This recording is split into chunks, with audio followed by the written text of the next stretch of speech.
Okay, alright mga kapatid, magbigay tayo ng reaksyon. Mga kapatid, focus lang muna tayo rito sa panibagong panghaharas na ginawa ng mga barkong pandigma ng China. No, sa barko ng Philippine Navy na BRP Emilio Jacinto, no, sa may Scarborough Shoal mga tol, hinabol, pinuntutan, hinarang at kamuntikan ng banggain mga kapatid ang ating barko. No, talagang ang ginagawa nga nila yung tinatawag na gray zone tactics. 'Di ba? Hindi masyadong maharas. Kumbaga nananakot lang ba? At pinoprovoke nila ang Pilipinas na unang magpaputok. Para kung sakasakali, meron na silang dahilan mga kapatid para alam mo na makipaglaban sa atin. So ngayon panoorin natin itong balitang to mula rito sa PTV Philippines. Mga barkong pandigma ng China hinarang at binuntutan ng BRP Emilio Jacinto sa Scarborough Shoal mga tol. Bago natin to simulan, huwag mong kalimutan mag-subscribe. Click mo na rin ang notification bell para ma-notify ka whenever na may mga bago tayong reaction video tulad nito. Huwag na natin patagalin pa, panoorin na natin to mga tol. Kinundena ng Armed Forces of the Philippines ang delikadong pagmaniobra at pagbuntot ng mga barkong pandigma ng China sa BRP Emilio Jacinto ng Philippine Navy sa West Philippine Sea. Nakikita naman siguro ninyo mga tol at napapanood yung mga balita ngayon about sa mga nangyayaring gera sa iba't ibang mga lugar tulad na lamang halimbawa sa Israel, laban sa Houthi sa Yemen, di ba? At Amerika, ganun din, binobomba ang Houthi. Labanan ng Russia at Ukraine mga tol na nakikisali, pati North Korea. At sabi nakakapag-recruit na rin daw ng mga sundalo mula sa China. Tapos yung mga banta ng China laban dito sa Taiwan na posibleng sumiklab din dyan ng panibagong gera. At ngayon mga tol, no? At matapos atakihin ng mga rebel group yung mga Indian tourist no, dun sa Pakistan, gumanti ang India sa Pakistan, binomba nila yung mga terror camp at ngayon bumawi na yung Pakistan. So nagsisimula na rin yung labanan dyan. So ngayon mga kapatid, alam natin yung mga sundalo natin, handa rin yan makipaggera. Hindi naman talaga maitatanggi ang tapang, 'di ba? Hindi maitatanggi ang kanilang dedikasyon para ipagtanggol ang ating bansa. Pero nakakalungkot lang no isipin na yung mga Pilipino, ibang mga Pilipino hindi marunong mag-isip o hindi marunong mag-konsidera ba, 'di ba? Sa kalagayan ng maraming mga Pilipino, inuuna muna nila yung komento nila bago sila mag-isip ng maayos. Nagagalit sila sa ating mga sundalo na tila daw ba walang ginagawa, di man lang pumapalag, no? Hindi man lang wala man lang kilos na ginagawa no para bawian o para tirahin man lang itong mga barko ng China. Kasi mga kapatid, paulit-ulit nating sinasabi dito sa ating reaction video na madaling pumasok sa gulo. Lumabas ka lang dyan sa bahay mo, manuntok ka ng dumadaan, nasa gulo ka na eh. Diba? Pero hindi mo gustong manatili dyan at hindi mo gusto yung lagay na yun na nasa gulo ka. Mga tol, ganun din mga kapatid dito sa usaping West Philippine Sea o sa tension dito sa West Philippine Sea. Kaya ganun kalakas yung loob ng China kasi malaki sila eh. Mayaman silang bansa, marami silang mga barko, marami silang mga sundalo, mga tol.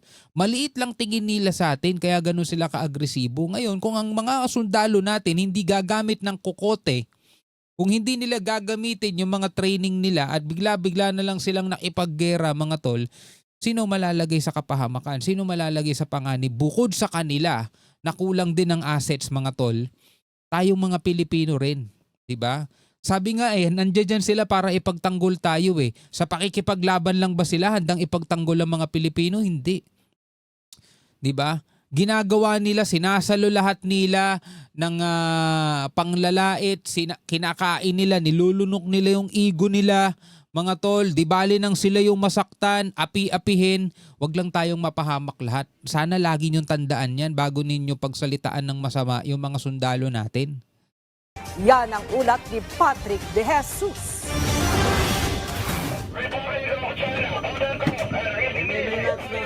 Niradyohan ng crew ng BRP Emilio Jacinto ng Philippine Navy ang isang barko ng People's Liberation Army o PLA Navy ng China na may bow number 573 dahil sa isinagawa nitong delikadong pagmaniobra. Isa pang barkong pandigma ng China na may bow number 554 ang malapitan namang bumuntot sa BRP Emilio Jacinto. Nangyari ito noong Lunes, 11 nautical miles mula sa timog silangang bahagi ng Scarborough Shoal o Bajo de Masinloc, sa gitna ng Maritime Patrol Operations ng BIFAR at PCG, kung saan sumuporta ang Philippine Navy. Kita nyo itong mga nasa otoridad natin, mga tol. Mga tao lang din yung mga yan. Meron din hangganan ng pasensya niyan. Diba? Pero ibang uri sila ng tao, mga kapatid. Hindi katulad natin. Iba ang training ng mga yan. Nandoon sila sa tinatawag na maximum tolerance. Di bali na yung matapak-tapakan yung ego nila, mga tol. Di bali nang makaramdam sila ng pang-aapi. Pero pinipigil nila sarili nila. Ang titindi ng mga self-control nitong mga to. Pero imo, nandoon sila, nakasakay sila sa mga barkong pandigma natin. Kung meron mang warpreak dyan, mga kapatid, nag-launch na ng missile yan para tirahin tong mga barkong to. Pero hindi nila ginagawa yun. Diba? Kasi isang pagkakamali lang nila, hindi naman yung sundalo lang na yun na nagpakawala ng missile ang mapapahamak eh. Hahatakin niya yung buong bansa natin, mga tol, sa gera. Kaya tignan nyo yung mga sundalo natin. Kahit umabot pa sa naputulan ng daliri, di ba?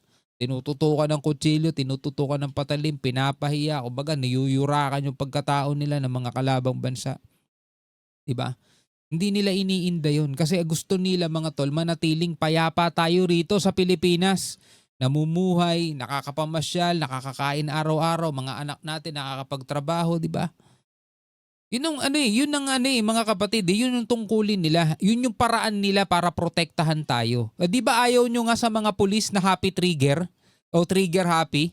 Yung tipong nasasangkot sa mga away kalsada, mainitin ng ulo, na-provoke lang, bubunot agad ng baril, mamamaril agad. Di ba ayaw nyo nga ng mga pulis na ganun?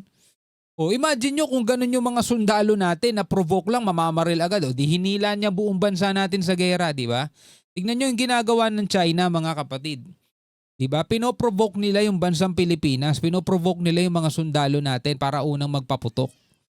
Bakit? Kasi balak na nilang ratratin tayo eh. Meron tayong mga kakamping bansa, diba? Meron tayong mga kaalyadong bansa. Pero mga tol, kung hanggat maaaring iwasan, hindi sa pagiging duwag ang umiwas sa gulo.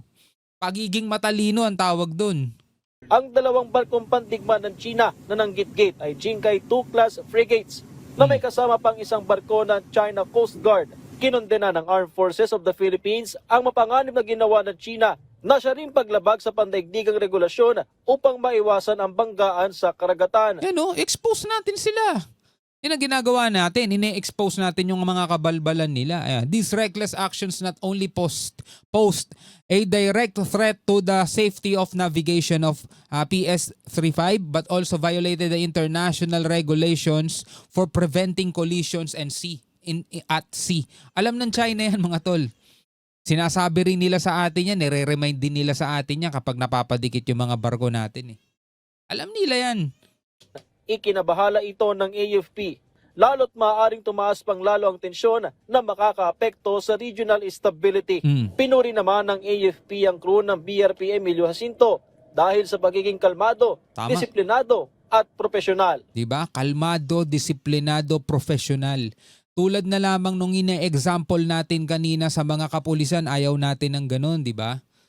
Yung tipong, alam mo yun, naangasan lang siya. Feeling niya, natapakan yung ego niya. Bubunot agad ng papuputokan agad yung Diba ayaw natin ng ganun, mga tol? Diba? Yung mainitin ng ulo, lalo-lalo na pag nasa tungkuling ka. Ganun din yung mga sundalo natin. Nabahala rin ang isang eksperto sa insidente, lalo't bihira ang gray-to-gray o pagtatapatan ng warship ng Pilipinas at China sa West Philippine Sea na maaaring mauwian niya sa armadong hidwaan. Kasi pag Coast Guard, civilian lang yan. Pag gray-to-gray, yung possibility ng tinatawag natin naval clash, no? Talagang pwedeng may kakayanan niya, no? At of course, kakayanan at kapasidad na talagang mag-exchange ng fire. Tama. Ipinapakita rin daw dito na seryoso ang China na bakuran ang Scarborough Shoal. Tama. Wala namang na-monitor na reclamation sa bahura ayon sa Philippine Coast Guard.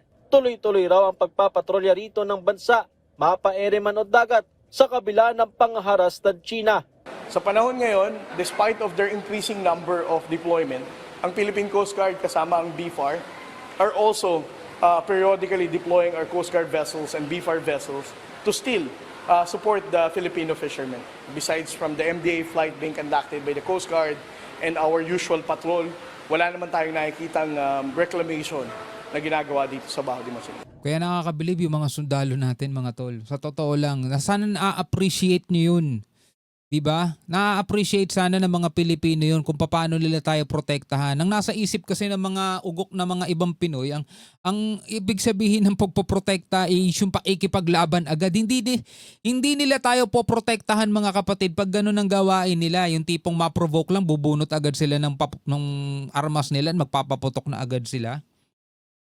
Hindi, dinadala nila tayo sa gulo nun, mga tol, kapag ganun ang ginawa ng mga sundalo natin. Diba? Hanggat maaari, mga kapatid, ang iniiwas nila yung mahatak ang Pilipinas sa ganitong klaseng gulo, lalong-lalo na alam din naman nila dahil sila ang nakakaalam, mga kapatid, kung anong mga armas meron lang tayo. Sila ang nauunang makaalam kaysa sa ating lahat kung ano yung kapabilidad natin. Sabihin natin, oo, sige, tapatan tayo, sundalo sa sundalo, kaya, mano-mano, kaya. Pero sa panahon ngayon, mga katol, hindi na kasi katulad nung WW2 na talagang suguran ng mga sundalo labanan. Hindi na ganun ngayon eh. Diba? Grabe na yung teknolohiya ngayon. Gumagamit na ng mga unmanned drone, mga ganun, diba? Iba na yung labanan ngayon. Palakasan na ng armas. Hindi na paramihan ng sundalo, palakasan na sundalo. Anong sa tingin nyo rito yung katulad ng WW1 o WW2? Pakbakan, sundalo sa sundalo, katulad ng mga Sasa Gladiator, mga ganon, 300. Sundalo sa sundalo, sibatan, ispadahan, hindi na ganon yung laban ngayon. Diba? Kamakailan ay nagbabala ang National Security Council na isang red line para sa Pilipinas ang anumang pagtatangka ng China na gawing artificial island ang Bahura. Patrick De Jesus para sa... Alright, para sa mga matatalinong Pilipino, ano ang masasabi nyo rito? Comment na lamang kayo sa ibaba. Ngayon, kung may magko-comment dito, wala yung mga sundalo natin, mga duwag yan, ay nako. Lantad ka na agad kung anong utak meron ka. Anyway, hanggang sa muli, ako nga pala si Jobaldi. Peace out.